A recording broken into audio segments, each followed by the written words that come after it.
এদিকে নবনির্বাচিত সংসদ স্পিকার বঙ্গবন্ধুকে নিয়ে আবেগঘন বক্তব্য দিয়েছেন। তিনি জানিয়েছেন, বঙ্গবন্ধুকে বাদ দিয়ে এই দেশ কল্পনা করা সম্ভব নয়। ছাত্রদের কর্মকাণ্ডে মনে হয় তারাই দেশটা স্বাধীন করেছে, আর কেউ এখানে অংশগ্রহণ করেনি। এইসব আতেলের জাতীয় কথাবার্তা এগুলোর এখন আর প্রয়োজন নাই। সাধারণ মানুষ বোঝে, সেই ভাষায় কথা বলে। এরা গণতান্ত্রিক সমাজ বিনির্মাণে বিশ্বাসী নয়। বিএনপির মহাসচিব মির্জা ফখরুল ইসলামের যে বক্তব্য পাওয়া গেছে, সেই বক্তব্য আওয়ামী লীগের জন্য সুখকর বক্তব্য না। তাহলে কি আওয়ামী লীগকে অনেকদিন অপেক্ষা করতে হবে তাদের রাজনীতির উপরে যে নিষেধাজ্ঞা জারি করা আছে সেই ব্যাপারটা তুলে নেওয়ার জন্য? বিএনপি আওয়ামী লীগকে আসলে স্পেস দেবে না। আপনি যতই আন্তর্জাতিক চাপ থাকুক, এটা থাকুক সেটা থাকুক, বিভিন্ন সমীকরণ থাকুক না কেন, সহজে দিতে চাইবে না। সুযোগ যেহেতু পেয়েছে, আওয়ামী লীগ পালিয়ে গেছে, এই মির্জা ফখরুলদের মতো লোকজন পালানোর রাস্তা খুঁজতে হবে খুব শীঘ্রই। দেশের অবস্থা ভয়ঙ্কর, আন্তর্জাতিক প্রেক্ষাপটে ভয়ঙ্কর। ঈদের পরে এই ভয়ঙ্কর পরিস্থিতিগুলো আরো গরম হয়ে উঠবে। এবং কারাগার তো ভরে ফেলেছে আওয়ামী লীগের নেতাকর্মী দিয়ে, আর যত জঙ্গি সন্ত্রাসী তাদেরকে ছেড়ে দিয়েছে, তারা মুক্ত। এখন কারাগারে মিথ্যা মামলা, যেখানে পুলিশ হত্যা করেছে, যারা নিজেরা স্বীকার করছে, হিনুজ বাহিনী, তারই গুন্ডা বাহিনী, তারই সন্ত্রাসী বাহিনী, তারই দোষর ওই বিএনপি, জামাত সহ, ছাত্রদল সহ, শিবির, এছাড়া অন্যান্য জঙ্গিরা, এরাই হত্যাকাণ্ড ঘটিয়েছে। অথচ সব মামলা আওয়ামী লীগ নেতাকর্মীর বিরুদ্ধে, আর এদেরকে দায় মুক্তি দেওয়া হয়েছে। মির্জা ফখরুল বলে দিয়েছেন আওয়ামী লীগের নিষেধাজ্ঞা উঠাবে না। এই একই কথা আমি আরো 2 মাস পূর্ব থেকে বলতেছি। মির্জা ফখরুলরা যখন ক্ষমতায় আসবে, বিএনপি ক্ষমতায় আসার পর বলবে এই সিদ্ধান্ত, অর্থাৎ আওয়ামী লীগের নিবন্ধন স্থগিতের সিদ্ধান্ত নিয়েছিল অন্তর্বর্তীকালীন সরকার, আমরা এই সিদ্ধান্তের সাথে একমত প্রকাশ করেছিলাম, কিন্তু এই সিদ্ধান্ত নিতে আমরা বাধ্য করিনি, কিংবা এই সিদ্ধান্ত নিতে আমরা কোনো প্রকার চাপ দেইনি, কিংবা এই সিদ্ধান্ত আমরা নিইনি। সুতরাং এই সিদ্ধান্ত আমরা পুনর্বহাল রাখবো। আসসালামু আলাইকুম দর্শক, সিগন্যাল বিডি চ্যানেলের নতুন একটি গুরুত্বপূর্ণ নিউজ ভিডিও নিয়ে আপনাদের মাঝে হাজির হলাম। প্রিয় দর্শক, বাংলাদেশের বর্তমান রাজনৈতিক প্রেক্ষাপট জানতে যারা এই ভিডিওটিতে ক্লিক করেছেন তাদের সবাইকে বলবো আপনারা ধৈর্য সহকারে পুরো ভিডিওটি দেখতে থাকুন, কারণ এই ভিডিওটিতে এমন কিছু তথ্য শেয়ার করা হয়েছে যা জানলে আপনারা অবাক হবেন। প্রিয় দর্শক, ইতিমধ্যে আপনারা অনেকগুলো ভিডিওর অংশবিশেষ দেখে নিয়েছেন এবং আশা করি দেখেই বুঝতে পেরেছেন আজকের ভিডিওটি কতটি গুরুত্বপূর্ণ এবং আকর্ষণীয় হতে চলেছে। এখনো যারা আমাদের চ্যানেলটি সাবস্ক্রাইব করেননি তাদের সবাইকে বলবো আমাদের চ্যানেলটি সাবস্ক্রাইব করে পাশে থাকা বেল আইকনটি অন করে দিবেন, আর যারা ইতিমধ্যে সাবস্ক্রাইব করেছেন তাদেরকে অসংখ্য ধন্যবাদ। তো প্রিয় দর্শক, চলুন আর কথা বাড়াবো না, একটি লাইক দিয়ে মূল ভিডিওতে যাওয়া যাক। বঙ্গবন্ধুর নামে স্লোগান দিয়ে এভাবেই শুরু হয়েছিল কোটা আন্দোলন। এক পর্যায়ে সেই আন্দোলন গড়ায় সরকার পতনের দাবিতে, আর রাজপথ জুড়ে ছড়িয়ে পড়ে তীব্র উত্তেজনা। তবে এর পরপরই নেমে আসে নির্মমতা। যেই নামে স্লোগানে আন্দোলন বেগ পেয়েছিল, সেই ইতিহাসই হয়ে ওঠে আঘাতের লক্ষ্য। 5ই আগস্টের পর বঙ্গবন্ধুর মুরাল ভাঙচুরের অভিযোগ উঠে, এমনকি 71-এর ইতিহাস মুছে ফেলার ষড়যন্ত্রের কথাও সামনে আসে। ইউনূস সরকারের বিরুদ্ধে এই অভিযোগ ঘিরে রাজনৈতিক অঙ্গনে শুরু হয়েছে তীব্র বিতর্ক। ইন্ডিয়ার চোখে চোখ রেখে কথা বলছে বঙ্গবন্ধু, এটা আপনি কেউ বলেন না। বঙ্গবন্ধু ইন্ডিয়ার চোখে চোখ রেখে কথা বলছে। ইন্দিরা গান্ধীকে বলছে আপনার সৈন্য নিয়ে যান, নিয়ে গেছে। আপনি বলতেছেন যে ডক্টর ইউনূস চোখে চোখ রেখে কথা বলছে। হ্যাঁ, এটা তো মানে অবাক কাণ্ড রে ভাই। এদিকে নবনির্বাচিত সংসদ স্পিকার বঙ্গবন্ধুকে নিয়ে আবেগঘন বক্তব্য দিয়েছেন। তিনি জানিয়েছেন, বঙ্গবন্ধুকে বাদ দিয়ে এই দেশ কল্পনা করা সম্ভব নয়। ছাত্রদের কর্মকাণ্ডে মনে হয় তারাই দেশটা স্বাধীন করেছে, আর কেউ এখানে অংশগ্রহণ করেনি। এইসব আতেলের জাতীয় কথাবার্তা এগুলোর এখন আর প্রয়োজন নাই। সাধারণ মানুষ বোঝে, সেই ভাষায় কথা বলে। এরা গণতান্ত্রিক সমাজ বিনির্মাণে বিশ্বাসী নয়। শেখ মুজিবুর রহমান অত্যন্ত বড় মাপের একজন নেতা ছিলেন। ইতিহাসই তাকে যথার্থ মূল্যায়ন করবেন। বীর মুক্তিযোদ্ধা মেজর জিয়াউর রহমান তার পক্ষ থেকে স্বাধীনতার ঘোষণা দিয়ে জনপ্রিয়তার তুঙ্গে উঠেন। এটি হলো বাস্তবতা।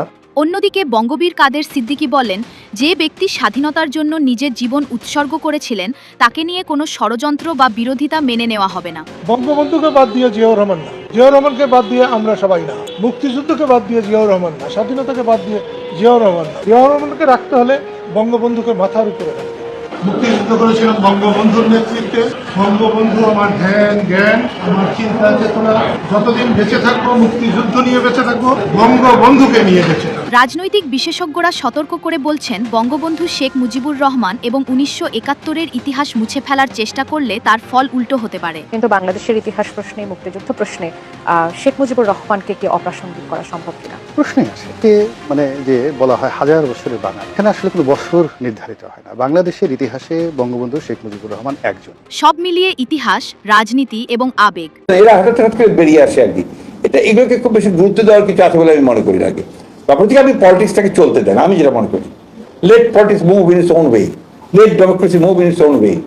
এইভাবে আপনার বিচ্ছিন্নভাবে কোনো কিছুকে দেখে রাজনীতিকে বন্ধ করে, আপনার গণতন্ত্রকে আটকে দিয়ে, পথ বন্ধ করে দিয়ে, তাহলে হবে কি আপনার এটাকে ডিফর্মড একটা হবে। লেট ইট মুভ, ওয়ার্ক, কাজ করুক না। আওয়ামী লীগ এখন যেহেতু আপনার কার্যক্রম নিষিদ্ধ আছে, কাজ বন্ধ আছে, বন্ধ থাকবে। বাকিরা যারা আছে তারা কাজ করবে, করছেও। আর আওয়ামী লীগ তো চেষ্টা করবেই তারা কিছু কিছু কাজ করছে, এটা কিন্তু লাভ তো হচ্ছে, পিপুল তাদেরকে রিজেক্ট করেছে, পিপুল রিজেক্ট করে দিয়েছে একদম আপনার, তাই না? আওয়ামী লীগের কার্যক্রম বন্ধ থাকবে, বাকিরা কাজ করবে, করছেও। কে বলেছেন? বিএনপি মহাসচিব মির্জা ফখরুল ইসলাম আলমগীর, এবং এখন তিনি অবশ্য মন্ত্রীও, স্থানীয় সরকার, পল্লী উন্নয়ন ও সমবায় মন্ত্রী, একপাক্ষিক একতরফা নির্বাচনের একজন মন্ত্রী। তারা এখন ক্ষমতায়, তারা এখন ভাবছেন ক্ষমতা তো পেয়ে গেছি, আমৃত্যু আজীবন ক্ষমতায় থাকবো, যা খুশি তাই করব, এমন একটা মাত্র 1 মাসের ব্যবধানে তাদের বডি ল্যাঙ্গুয়েজ এমনটাই চলে এসছে। আওয়ামী লীগের রাজনৈতিক কার্যক্রম নিষেধাজ্ঞা প্রসঙ্গে বিএনপি মহাসচিব এবং স্থানীয় সরকার মন্ত্রী মির্জা ফখরুল ইসলাম আলমগীর বলেছেন, আওয়ামী লীগের কার্যক্রম নিষিদ্ধ আছে, বন্ধ থাকবে, বাকি যারা আছে তারা কাজ করবে, করছেও। গতকাল বুধবার রাতে রাজধানীর গুলশানে বিএনপি চেয়ারম্যান তারেক রহমানের কার্যালয়ে সাংবাদিকদের সঙ্গে মত বিনিময় করেন মির্জা ফখরুল। সেখানে সাংবাদিকদের এক প্রশ্নের জবাবে তিনি একথা বলেন।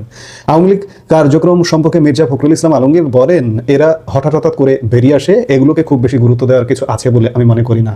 আমি যেটা মনে করি, পলিটিক্সটাকে চলতে দিন, let politics move in its own way, let democracy move in its own way. বিচ্ছিন্নভাবে কোনো কিছুকে দেখে রাজনীতিকে বন্ধ করে, গণতন্ত্রকে আটকে দিয়ে, পদ বন্ধ করে দিয়ে, ইত্যাদি ইত্যাদি, লেট ইট মুভ, কাজ করুক না, এসব কথাবার্তা তিনি বলেন।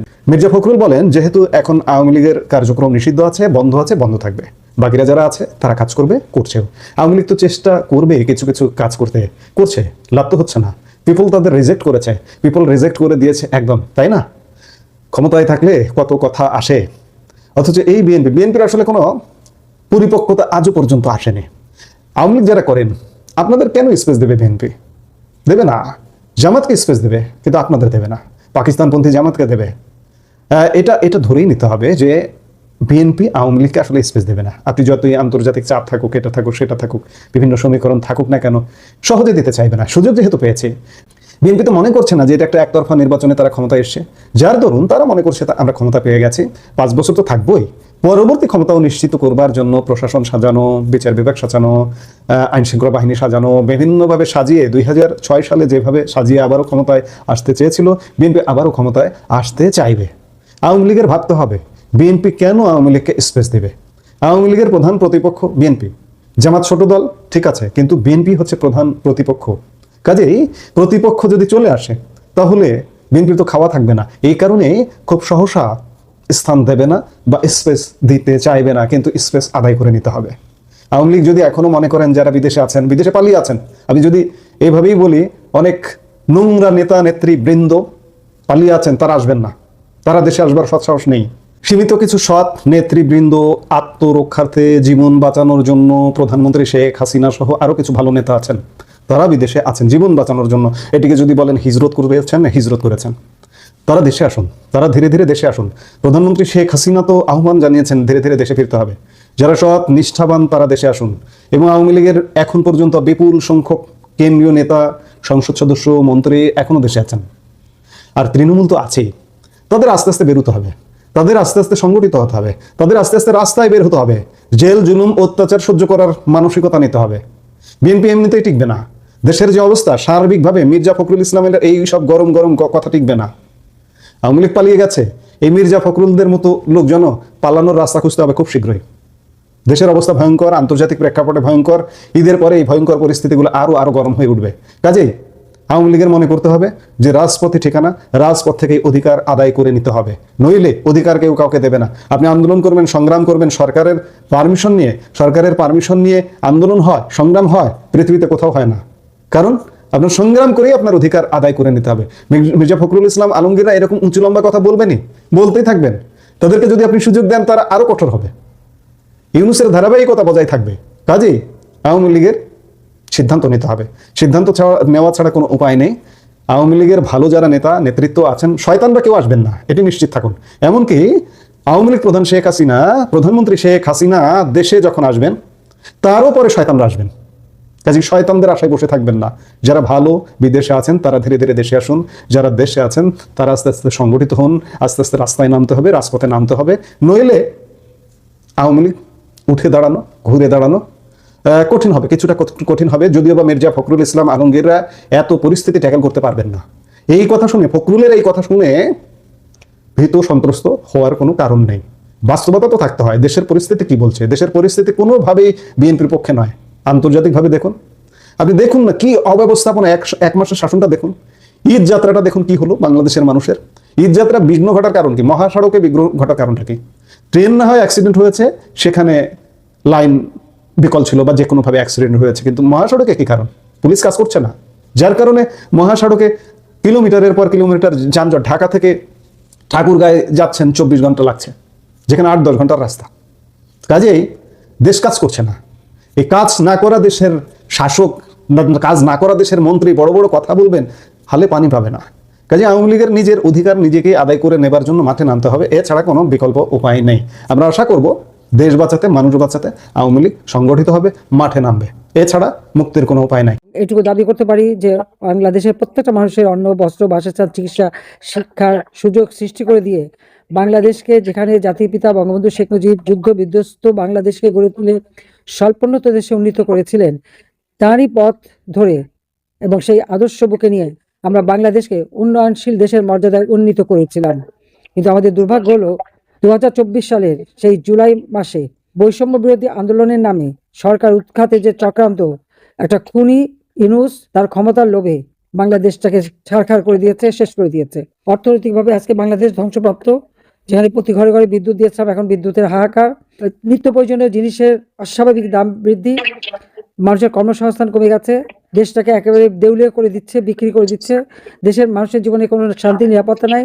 আজকে শিশুরা নির্যাতিত, তাদের উপর নানাভাবে অত্যাচার হচ্ছে, নারী শিশু প্রতিনিয়ত ধর্ষণ, হাজার হাজার আওয়ামী লীগ নেতাকর্মী, মুক্তিযোদ্ধা পরিবার, প্রগতিশীল গ্রুপ, তাদের উপরে অত্যাচার, নির্যাতন, সংখ্যালঘু সম্প্রদায়, আওয়ামী লীগ এবং সহযোগী সংগঠনের নেতাকর্মী, আইনজীবী, এমনকি পেশাজীবী, সাংবাদিক, নির্যাতনে সকলেই চরমভাবে দুঃখ দুর্দশার মধ্যে রয়ে গেছে। কোনো ঘর বাড়ি, ব্যবসা প্রতিষ্ঠান কারো কিছু নেই, সব লুটপাট, ইউনিয়ন পর্যায় পর্যন্ত।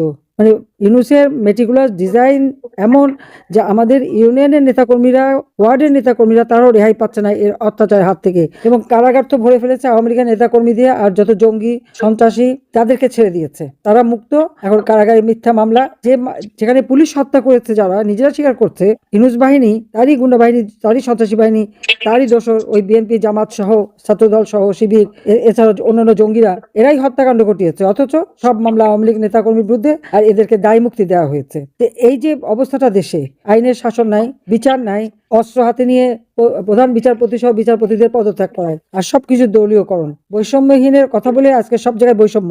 এই অবস্থা থেকে দেশকে মুক্ত করতে হবে। জাতির পিতার 106তম জন্মবার্ষিকীতে আসুন আমরা সবাই মিলে প্রতিজ্ঞা করি যে বাংলাদেশকে আমরা এই দুঃশাসনের হাত থেকে মুক্ত করব, বাংলাদেশের মানুষের জীবন মান উন্নত করব, বাংলাদেশে আবার গণতন্ত্র প্রতিষ্ঠিত হবে এবং আমাদের সকল নেতা কর্মী যারা কারাগারে বন্দী তাদের মুক্তি দিতে হবে, মিথ্যা মামলা প্রত্যাহার করতে হবে।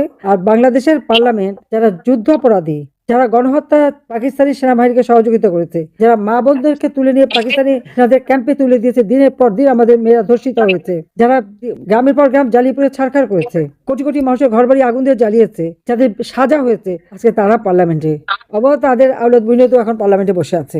এই লজ্জা রাখবো কোথায় আমরা? এই চক্রান্ত করে আজকে এই অবস্থা নিয়ে এসেছে। আমার নামে মিথ্যা অপবাদ দেওয়া হয়, আমি কি 1400 মানুষ হত্যা করেছি? আমি চ্যালেঞ্জ দিচ্ছি, এই 1400 মানুষের তালিকা দিক। আমি একটা মানুষ হত্যা করিনি, আমি মানুষের উন্নয়নে কাজ করেছি। হত্যাগুলি তো করেছে ইউনূসের মেটিকুলাস ডিজাইনের মাধ্যমে তার লোকেরা, ওই জামাত, শিবির, বিএনপি, ছাত্রদল, ওই জঙ্গি সংগঠন, এরা হত্যাকাণ্ড ঘটিয়েছে। এই জন্য তাদেরকে দায় মুক্তি দেওয়া হয়েছে, ইনডেমনিটি দেওয়া হয়েছে, তাদের বিচার করা যাবে না। আজকে পুলিশ হত্যার বিচার হবে না, আওয়ামী লীগের নেতাকর্মী সে 15 জুলাই থেকে যারা শহীদ হয়েছে তাদের কোনো বিচার হবে না, মুক্তিযোদ্ধারা তাদেরকে হত্যা করা হয়েছে তাদের বিচার হবে না, তাদের যারা অপরাধী তাদের দেওয়া হয়েছে দায় মুক্তি, আর যারা নিরপরাধ তাদের বিরুদ্ধে মিথ্যা মামলা দিয়ে, সাজা দিয়ে সারা বিশ্বব্যাপী ইউনূস তার ওই মেটিকুলাস ডিজাইন এই অপপ্রচার চালাচ্ছে। 6000 টাকা বেতনের একজন গ্রামীণ ব্যাংকের এমডির এত হাজার হাজার কোটি টাকা কোথা থেকে আসলো, আর কিভাবে সেই দেশটাকে ধ্বংস করে দিল? এই দেশ ধ্বংসের জন্য একদিন এদেরকে শাস্তি পেতেই হবে। কাজে যাদের ঘর বাড়ি জ্বালিয়েছে, পুড়িয়েছে বা আপনজন হত্যা করেছে, প্রত্যেকের মামলা করতে হবে। এবং আমরা আইনে বিশ্বাস করি, আইনানুগ ব্যবস্থা নেওয়ার জন্য আমি আহ্বান জানাচ্ছি।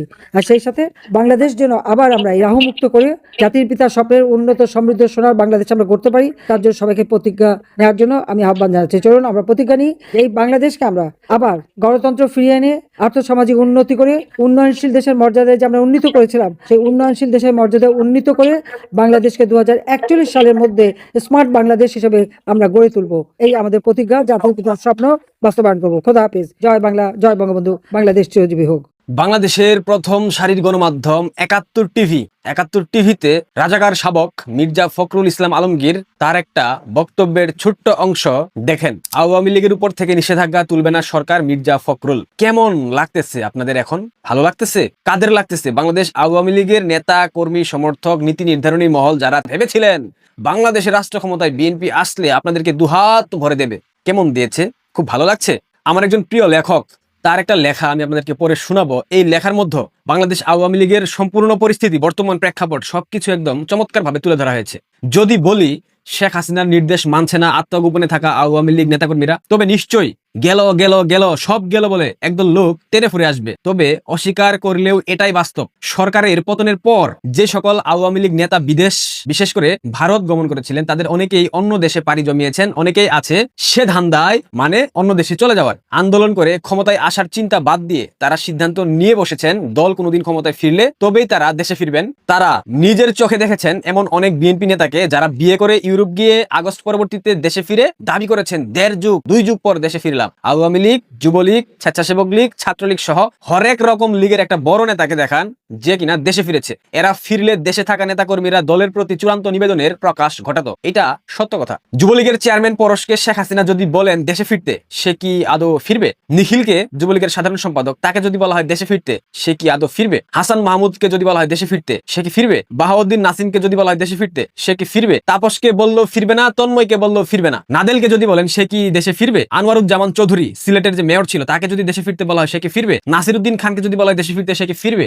বিধান রঞ্জিতকে যদি বলা হয় দেশে ফিরতে, তারা কি ফিরবে? আজাদকে যদি বলা হয় দেশে ফিরতে, তারা কি ফিরবে? এরা কেউ এখন দেশে ফিরবে না। ফিরবে তখনই যখন লুটপাট করার পথ খুলে যাবে। তাদের লুটপাট আর সন্ত্রাসের রামরাজত্ব আমরা তো দেখেছি অনেকদিন। একথা কিন্তু আমার না, আমার প্রিয় লেখক তিনি বলেছেন। এখানে যদিও সিলেটের অনেকের নাম বললাম, এই নামগুলোর জায়গায় আপনি আপনার এলাকার নেতাদের নাম প্রতিস্থাপন করে এরপর পরে দেখবেন ওরাও ফিরতে চাইছে না। অর্থাৎ তিনি লেখক সিলেটের মানুষ, সেজন্য তিনি সিলেটের নেতাদের নাম বলেছেন। এখন সিলেটের বাইরে যারা আছেন তাদের কথা আপনারা ভাবেন, আপনারা যে আসনে বসবাস করেন সেই আসনে নেতাদের চরিত্র তুলে ধরার চেষ্টা করেন কিংবা মনের মধ্যে কল্পনা করেন, তাহলে বুঝে যাবেন যে তারা আদৌ ফিরবে কি ফিরবে না। ১২ ফেব্রুয়ারির নির্বাচন দেখে বলছি, দেশের অর্ধেকের কাছাকাছি ভোটার এখনো আওয়ামী লীগের একার, মানে অর্ধেক ভোটার আওয়ামী লীগকে সমর্থন করে। তবে দল নেই, তাই এই ভোট থাকার কোনো মূল্য নেই। এই দলের সবাই মুখে নেত্রীর প্রতি আনুগত্য প্রকাশ করে, কিন্তু ত্যাগ শিকারের প্রসঙ্গ আসলে তখন কাপড় উদলাইয়া দেখায় দাউদ একজিমা আর ফুট খাওজানি। এটা ছিল আমার সেই প্রিয় লেখকের স্ট্যাটাস ফেসবুকে। এই স্ট্যাটাসকে ভিত্তি করে আমি কয়েকটা কথা আপনাদেরকে বলি। বাংলাদেশ আওয়ামী লীগের যারা নেতা, নীতি নির্ধারণী মহল আছেন, যারা গত 15 বছর রুটি হালুয়া খেয়ে পায়েস খেয়ে একদম পেটে চর্বি বাড়িয়েছেন, তারা খুব ভালোভাবে জানে যে বাংলাদেশে শেখ হাসিনা ছাড়া, অর্থাৎ বাংলাদেশ আওয়ামী লীগের শেখ হাসিনা ছাড়া তারা সম্পূর্ণরূপে অপ্রাসঙ্গিক।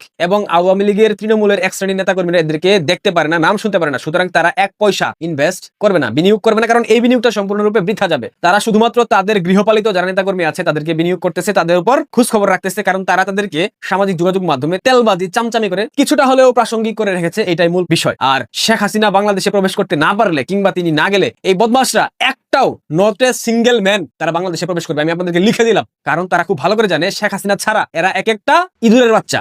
প্রিয় দর্শক, ইতিমধ্যে আপনারা আমাদের পুরো ভিডিওটি দেখেছেন। ভিডিওটি দেখে কি জানলেন এবং বুঝলেন? অবশ্যই আপনাদের মূল্যবান মতামতটি আমাদের কমেন্ট বক্সে জানাতে ভুলবেন না। এখনো যারা আমাদের চ্যানেলটি সাবস্ক্রাইব করেননি তাদের সবাইকে বলবো আমাদের চ্যানেলটি সাবস্ক্রাইব করে পাশে থাকা বেল আইকনটি অন করে দিবেন, এরকম নিত্য নতুন প্রতিদিন গরম গরম নিউজ আপডেট পেতে। ধন্যবাদ সবাইকে।